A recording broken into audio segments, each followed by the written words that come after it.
अस्सलाम वालेकुम दोस्तों, मेरा नाम है नक्काश हुसैन। उम्मीद करता हूँ आप सब लोग खैरियत से होंगे, ठीक ठाक होंगे और अल्लाह करे कि हमेशा ऐसे ही रहे। तो सबसे पहले मैं आप सबको ये बता दूं कि ये वीडियो उन लोगों के लिए है जो कि विलकॉम सॉफ्टवेयर पर काम सीखना चाहते हैं, यानी कि एम्ब्रॉयडरी डिजाइनिंग सीखना चाहते हैं, लेकिन उनके पास इतने पैसे नहीं है कि वो भारी फीस अदा करके ये काम सीख सकें, या फिर वो लोग जिनके पास इतना टाइम नहीं है कि वो रोजाना के 5-6 घंटे निकाल कर किसी डिजाइनिंग सेंटर में जाके ये काम सीख सकें। चलें, अब मैं आपको विलकॉम सॉफ्टवेयर का छोटा सा इंट्रोडक्शन करवा देता हूँ। वैसे तो एम्ब्रॉयडरी डिज़ाइनिंग के बहुत सारे सॉफ्टवेयर आ चुके हैं, लेकिन सबसे ज़्यादा यूज़ होने वाला सॉफ्टवेयर विलकॉम है। विलकॉम एम्ब्रॉयडरी डिज़ाइनिंग का सबसे आसान सॉफ्टवेयर है, जिस पर एम्ब्रॉयडरी के डिज़ाइन वगैरह बनाए जाते हैं। डिज़ाइन बनाने के बाद उसी डिज़ाइन का एक स्पेशल फाइल फॉर्मेट बना के USB के ज़रिए एम्ब्रॉयडरी की मशीन में अपलोड किया जाता है और कपड़े पर उसका सी आउट बनाया जाता है। इसके अलावा विलकॉम सॉफ्टवेयर की एक और ख़ास बात मैं आप सबको बताना चाहूँगा।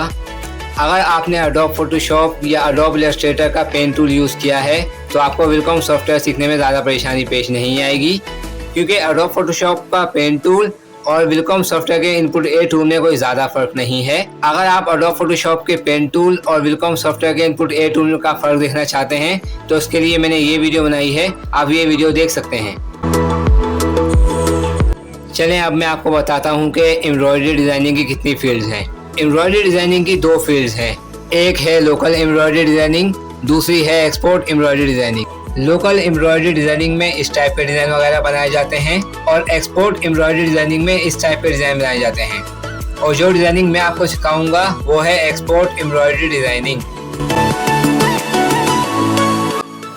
चलें, अब मैं आपको बताता हूं कि आपने कौन कौन से YouTube चैनल्स और Facebook पेज को फॉलो करना है।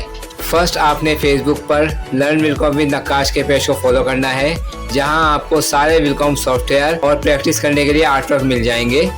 सेकंड, आपने YouTube पर लर्न विलकॉम विद नक्काश के चैनल को सब्सक्राइब करना है, जहां आपको सिर्फ और सिर्फ विलकॉम की क्लासेस मिलेंगी और कुछ नहीं मिलेगा। थर्ड, आपने YouTube पर विलकॉम इन्फो बाय नक्काश के चैनल को सब्सक्राइब करना है, जहां आपको बहुत सारी बेसिक इन्फॉर्मेशन मिल जाएगी। चलें, अब मैं आपको बताता हूं कि मैं कैसे आपको विलकॉम सॉफ्टवेयर पर काम सिखाऊंगा और आपको क्या क्या करना होगा। मैं इसी चैनल पर विलकॉम क्लासेस अपलोड किया करूंगा और हर क्लास के साथ प्रैक्टिस करने के लिए आपको आर्टवर्क भी दिया करूंगा।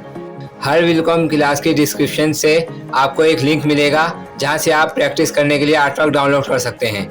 और इन सारे कामों के लिए आपको 2 सॉफ्टवेयर की ज़रूरत पड़ेगी, एक विलकॉम सॉफ्टवेयर, दूसरा एडोब फोटोशॉप। और इसी वीडियो की डिस्क्रिप्शन से आपको एडोब फोटोशॉप और विलकॉम सॉफ्टवेयर का डाउनलोड लिंक मिल जाएगा। और आज मैं आपको एडोब फोटोशॉप की क्लास दूंगा। याद रखें, एडोब फोटोशॉप का ज़्यादा इस्तेमाल नहीं किया जाता। एडोब फोटोशॉप पर सिर्फ आर्टवर्क्स और इमेजेस का साइज़ करने के लिए इस्तेमाल करते हैं। तो आज मैं आप लोगों को बताऊंगा कि विलकॉम के लिए एडोब फोटोशॉप में इमेजेस का साइज़ कैसे सेट करते हैं। और इसके अलावा एडोब फोटोशॉप पर प्रैक्टिस करने के लिए आपको इसी वीडियो के नीचे से एक लिंक मिल जाएगा, जहां से आप आर्टवर्क डाउनलोड भी कर सकते हैं और प्रैक्टिस भी कर सकते हैं। तो चलें, लेते हैं अल्लाह ताला का नाम और करते हैं काम स्टार्ट।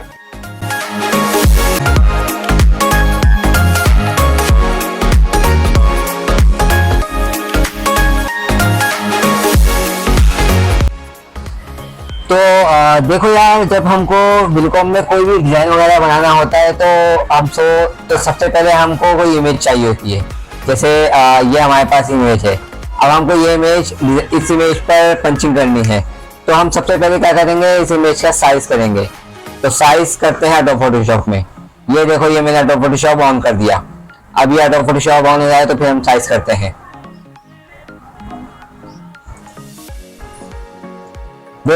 देखो भाई, ये इमेज है, हमको इसका साइज करना है।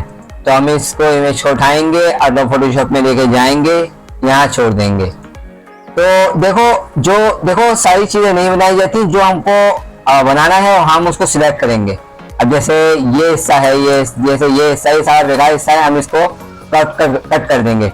अब जैसे ये है क्रॉप टूल, हम क्रॉप टूल में गए, ये हमने सिलेक्ट किया। मैंने पूरा सेलेक्ट कर लिया। अब हमको सिर्फ ब्लैक पार्ट बनाना है, ब्लैक पार्ट। तो हम इसमें से सिर्फ इसको यहाँ से कर देंगे, यहाँ से ये कर देंगे, यहाँ से ये कर देंगे और यहाँ से भी ये कर देंगे। ये हमारा सिलेक्ट हो गया। अब हम करेंगे इंटर। अब इंटर करने के बाद हमको करना है ऑल्टर आई, ऑल्टर आई, ये याद रखें, ऑल्टर आई। अब हमको यहाँ पे साइज करना है, तो ये बात हमेशा याद रखिएगा। रेजोल्यूशन हम रखते हैं 300 रेजोल्यूशन रख दी। और जैसे ये डिजाइन हम बना रहे हैं, अब डिजाइन हम साइज कर लेते हैं 3.5। ये हमारा साइज हो गया ऑल्टर आई, ये देख सकते हैं आप 3.5 का साइज हो गया, 300 रेजोल्यूशन हो गई। ओके, अब हम इसको करेंगे सेव। फाइल में जाएंगे, फाइल में जाके सेव एस में जाएंगे, सेव एस में जाके यहाँ पे BMP सेलेक्ट करेंगे। याद रखें जेपीजी अपलोड नहीं की जाती, BMP अपलोड की जाती है मिलकॉम में।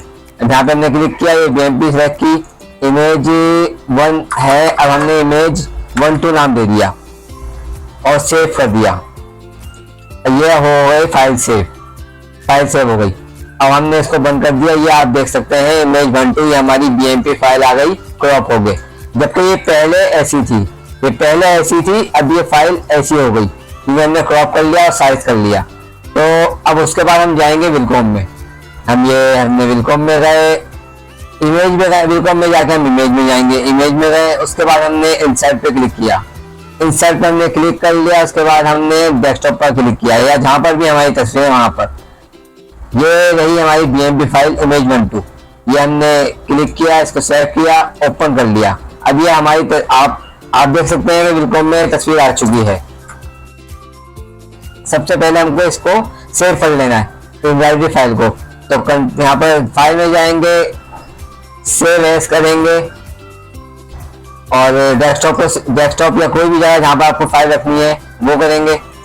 और यहाँ पर हमने डिजाइन का नाम दे दिया डिजाइन ए। अब हमने इसको डिजाइन ए का नाम दे दिया। उसके बाद हमने इसको सेव कर दिया। ये हमारी फाइल यहाँ पर सेव हो गई, इमेज फाइल ये रही। अब हम इसको खोलेंगे तो ये खुल जाएगी। ये रही हमारी इमेज फाइल। तो चलिए अब नेक्स्ट वीडियो पर जाते हैं। यहाँ पर ये वीडियो खत्म हुई।